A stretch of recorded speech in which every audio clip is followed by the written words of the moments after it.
আজ যে এই গল্পটি শুনবেন তা আপনার ভাগ্যের দরজা এক মুহূর্তে খুলে দিতে পারে। বিশ্বাস না হলে শেষ পর্যন্ত শুনুন। মা লক্ষ্মী কখনো কার ঘরে প্রবেশ করেন জানেন? এই গোপন রহস্য জানলে আপনার জীবন বদলে যাবে।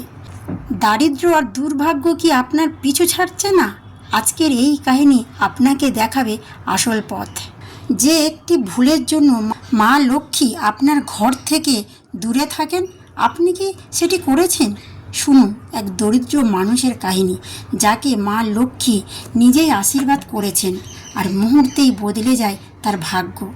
তাহলে শুনুন এক দরিদ্র মানুষের কাহিনী, যাকে মা লক্ষ্মী নিজেই আশীর্বাদ করেছিলেন আর মুহূর্তেই বদলে যায় তার ভাগ্য। অনেক বছর আগে এক ছোট্ট গ্রামে বাস করত এক দরিদ্র যুবক। নাম ছিল গোপাল। সারাদিন কঠোর পরিশ্রম করেও তার জীবন ছিল শুধু অভাব আর দুঃখ। প্রতিদিন সে ভাবত, কেন মা লক্ষ্মী আমার দিকে তাকায় না। একদিন সন্ধ্যায় খুব ক্লান্ত হয়ে গোপাল গ্রামের মন্দিরে গিয়ে বসে পড়ল। মা লক্ষ্মী প্রতিমার সামনে বসে সে চোখ বন্ধ করে বলল, হে মা, আমি শুধু ধন চাই না, চাই আপনার কৃপা। আমার ভাগ্যটা খুলে দিন। ঠিক তখনই মন্দিরে প্রবেশ করলেন এক বৃদ্ধা। তার চেহারা খুব সাধারণ, কিন্তু চোখে ছিল এক অদ্ভুত জ্যোতি। তিনি গোপালকে জিজ্ঞেস করলেন, তুমি কি সত্যিই মা লক্ষ্মীর কৃপা পেতে চাও? গোপাল বলল, হ্যাঁ মা। তাহলে আমি যা বলবো তাই করবে। বৃদ্ধা বললেন, মা লক্ষ্মী শুধু ধন দেন না, তিনি শুদ্ধ মন আর সৎ কর্মের প্রতি আকৃষ্ট হন। তুমি যদি প্রতিদিন এই 3টে কাজ করো, তোমার ভাগ্য বদলে যাবে। গোপাল অবাক হয়ে জিজ্ঞেস করল, কি 3টে কাজ?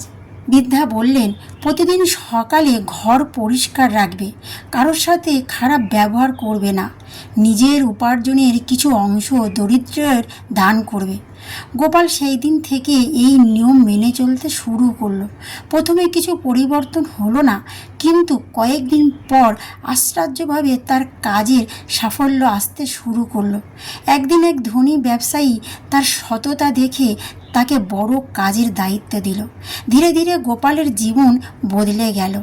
এক রাতে স্বপ্নে এসে আবার সেই বৃদ্ধাকে দেখল, কিন্তু এবার তিনি আর সাধারণ বৃদ্ধা নন, তিনি স্বয়ং মা লক্ষ্মী। মা লক্ষ্মী মৃদু হেসে বললেন, গোপাল, আমি সবসময় তোমার সাথেই ছিলাম। তুমি যখন নিজের মন ও কর্মকে শুদ্ধ করেছ, তখন তোমার ভাগ্য খুলেছে। গোপাল তখন বুঝতে পারল, ভাগ্য শুধু প্রার্থনায় নয়, সৎ কাজ ও বিশ্বাসে তৈরি হয়। মা লক্ষ্মী শুধু ধন নয়, শুদ্ধতা ও সততার প্রতীক। পরিষ্কার পরিচ্ছন্নতা ও ভালো আচরণের লক্ষ্মী আগমন ঘটায়। দান ও সহানুভূতি ভাগ্য পরিবর্তনের সবচেয়ে বড় চাবিকাঠি। তাহলে বন্ধুরা, মনে রাখবেন, মা লক্ষ্মী আপনার ঘরের দরজায় প্রতিদিন আসেন, কিন্তু তিনি প্রবেশ করেন শুধুমাত্র সেই ঘরে যেখানে মন পবিত্র, কর্ম সৎ আর হৃদয়ে দয়ালু থাকে। তাহলে বন্ধুরা, আজ এখানেই শেষ করছি।